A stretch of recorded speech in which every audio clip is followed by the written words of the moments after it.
एक संतापजनक बातमी समोर येतेय। हिंगोलीत विद्यार्थिनीवर अत्याचाराचा प्रयत्न झालाय। अत्याचाराचा प्रयत्न करणारा नराधम शिक्षक मात्र फरार झालाय।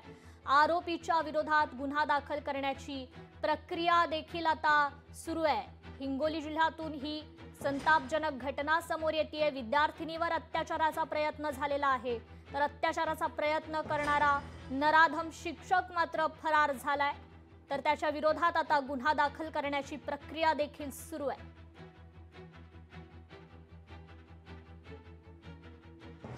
हिंगोलीतून ही एक संतापजनक घटना समोर आलेली आहे। विद्यार्थिनीवर अत्याचाराचा प्रयत्न झालेला आहे।